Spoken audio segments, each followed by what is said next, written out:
Hello વિદ્યાર્થી મિત્રો, કેમ છો? બધા મજામાં? હું સંગીતા ભંડેરી અને આજનો આ વિડીયો એક ખાસ એવી ગર્લ્સ માટે છે કે જેઓ પોતાની એક્ઝામ ખૂબ નજીકના સમયમાં આપવા જઈ રહી છે. ટાઇટલ જોઈને તમને ખ્યાલ આવી ગયો હશે કે આજના આ વિડીયોની અંદર આપણે માત્ર ને માત્ર ગર્લ્સ વિશે વાત કરવાના છીએ.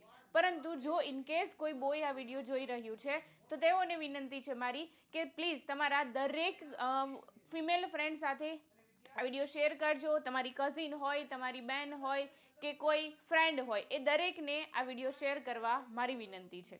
બરાબર છે? શરૂઆત કરીએ તો યસ, આજે આપણે વાત કરવાના છીએ પીરિયડ્સ વિશે. બરાબર છે? આપણને ખ્યાલ છે કે આપણી જે ફાઇનલ એક્ઝામ છે એ ખૂબ નજીક છે.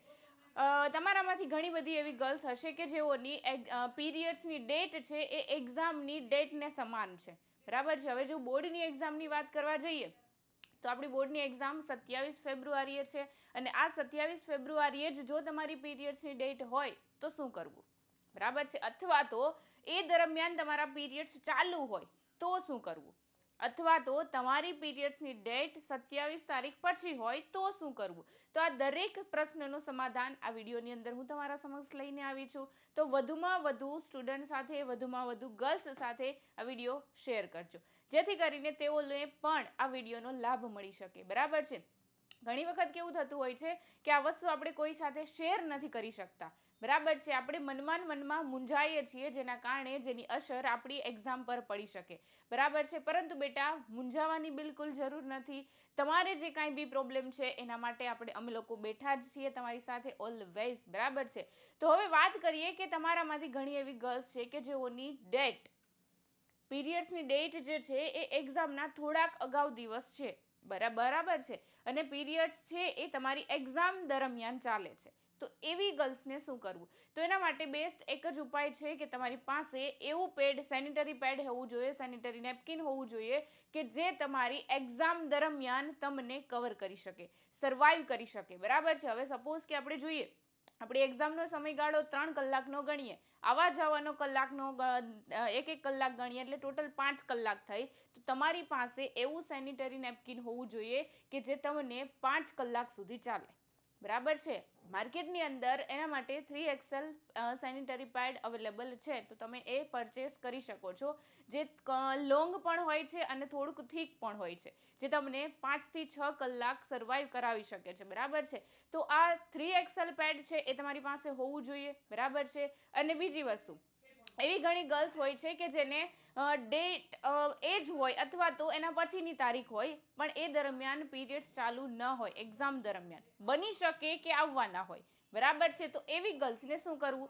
તો એ માટે એક ઉપાય છે બેટા કે તમે જ્યારે એક્ઝામિનેશન હોલની અંદર જાઓ છો તો એ વખતે તમે પેડ લગાવીને જાઓ. બરાબર છે? હવે તમારી ડેટ નથી, પાછળની ડેટ છે, છતાં પણ તમને એવું થશે કે મનમાં ટેન્શન હોય આપણને કે ક્યાંક પીરિયડ્સ આવી જશે તો એનાથી બચવા માટે આપણી પાસે પ્રોટેક્શન માટે આપણી પાસે એક એક્સ્ટ્રા પેડ હોવું જોઈએ, જે તમારે લગાવીને જવાનું છે. બરાબર છે? કાંઈ વાંધો નહીં, પીરિયડ્સ નથી છતાં પણ તમે લગાવીને જાઓ. બની શકે કે ટેન્શનના મારે તમારે ચાલુ એક્ઝામમાં પીરિયડ્સ આવી જાય, તો એ વખતે તમે વોશરૂમ જાઓ, પછી તમે પેડ લગાવો, આ બધામાં સમય લાગી જાય. બરાબર છે? એના કરતાં બેસ્ટ એ છે તમારો સમય પણ બચે, તમારે માઇન્ડમાં એ વસ્તુ રાખવી પણ ન પડે, ટેન્શન દૂર થાય. એના માટે તમારે અગાઉથી પેડ લગાવીને જાઓ. જેટલે પણ દિવસમાં હોય એ દિવસે તમે પેડ લગાવીને જઈ શકો છો.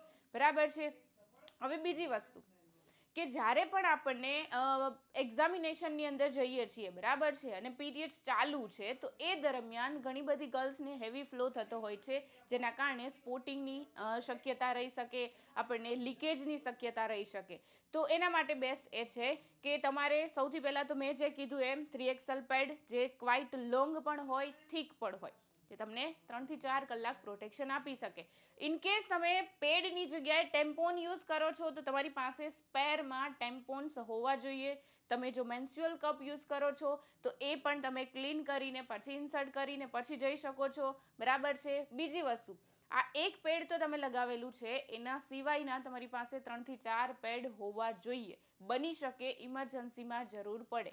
ઓકે? અને જ્યારે પણ એક્ઝામિનેશન હોલની અંદર જાઓ છો એને 2-5 મિનિટ પહેલાં કે તમને એન્ટ્રી આપે એ પહેલાં તમારે વોશરૂમ યુઝ કરી આવવાનું છે. બરાબર છે? ક્લિયર? હવે રહી વાત લીકેજની, તો જે લોકોને લીકેજની શક્યતાઓ રહી છે, હેવી ફ્લોની શક્યતાઓ છે, તો એ દરમિયાન તમારે શું કરવું?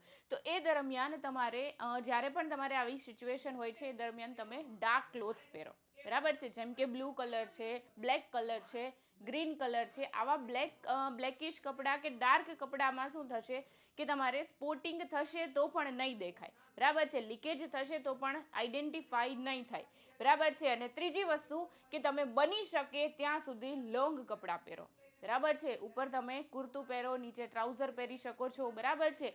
શોર્ટ કપડાં, ટી શર્ટ, જીન્સ, પછી શર્ટ છે, આપણે એ જગ્યાએ તમે અહીંયા જોઈ શકો છો આવો ડ્રેસ કોડ હશે તો તમે આસાનીથી હેન્ડલ કરી શકો એમ છો, બરાબર છે.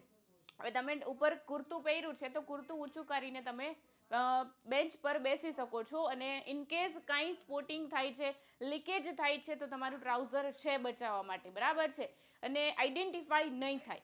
ક્લિયર આટલી વસ્તુ? તો 3 વસ્તુ થઈ ગઈ. લોંગ પેડ હોવું જોઈએ, ડાર્ક ક્લોથ્સ, લોંગ કપડાં.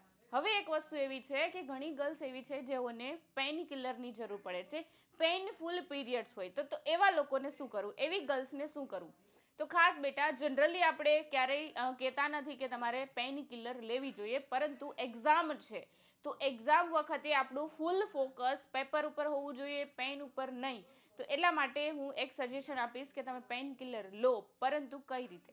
તમારે ક્યાંય એરાગેરા વ્યક્તિ પાસેથી કે ક્યાંયથી મેડિકલમાંથી દવા એમનેમ લઈ લેવાની નથી. તમે તમારા ગાયનેકને કન્સલ્ટ કરો, એ તમને જે પેઇન કિલર લખી આપે છે એ જ પેઇન કિલર તમે લઈ શકો છો, બરાબર છે. એક્ઝામિનેશન હોલની અંદર જતા પહેલા તમારે અડધી અથવા તો આખી જે રીતે તમારા ડૉક્ટર કહે છે એ રીતે તમારે એ ઇન્ટેક કરવાની થશે, બરાબર છે. જરૂર પડે તો જ.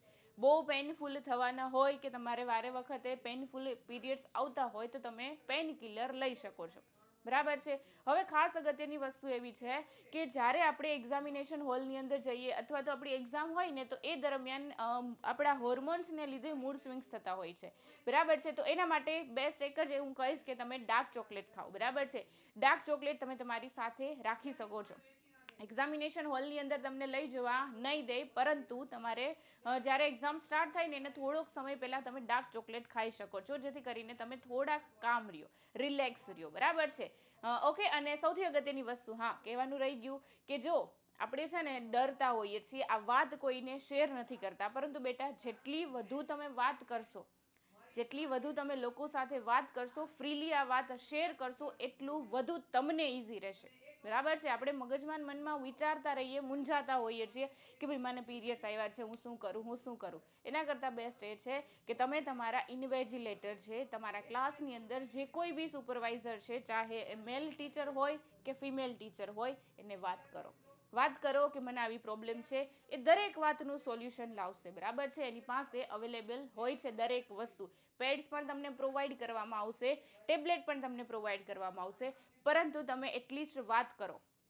એના કારણે તમારું પીરિયડ્સના કારણે આપણું પેપર ખરાબ જવું જોઈએ નહીં. તો એના માટે તમે ઇન્વેજિલેટર, તમારા સુપરવાઇઝરને વાત કરો કે મને આવો પ્રોબ્લેમ છે, જ્યારે પણ આવી સિચ્યુએશન ક્રિએટ થાય છે ત્યારે, બરાબર છે. અને ખાસ મારા તરફથી અને સ્ટડી માસ્ટર ટીમ તરફથી એક મેસેજ છે કે બધી જ ગર્લ્સને મારા તરફથી એક મેસેજ છે, all girl we are very very strong physically and mentally, so don't stress and we can manage everything. આપણે બધી જ વસ્તુ મેનેજ કરી શકીએ છીએ. આપણે લેડીઝ છીએ, આપણે ગર્લ્સ છીએ, આપણે પીરિયડ્સ આવે છે તો આપણે વીક છીએ, એ વસ્તુ ખોટી છે. આપણે બહુ સ્ટ્રોંગ છીએ મેન્ટલી અને ફિઝિકલી, બરાબર છે. તો માત્ર ને માત્ર તમારું ફોકસ એક્ઝામ પર હોવું જોઈએ, નહીં કે પીરિયડ્સ પર, બરાબર છે. તો આટલી જ વાત મારે આજે કહેવાની હતી. આઈ હોપ કે તમે બધાને ગમ્યું હશે અને યુઝફુલ થશે. ઇન કેસ આ વિડીયો કોઈ બોય જોઈ રહ્યું છે તો પ્લીઝ એ લોકોને મારી વિનંતી છે કે તમારી દરેક ફિમેલ ફ્રેન્ડ, ફિમેલ સાથે શેર કરો. તમારી દીદી હોય, તમારી ફ્રેન્ડ હોય, તમારી કઝિન હોય, એ દરેકને આ વિડીયોની લિંક શેર કરી દેજો, જેથી કરીને તેઓને યુઝફુલ થાય. સૌથી અગત્યની વસ્તુ, સ્ટડી માસ્ટરની હોલ ટીમ અને સ્પેશિયલી સંગીતા મેમ તરફથી તમને તમારી એક્ઝામ માટે all the very best. Thank you so much.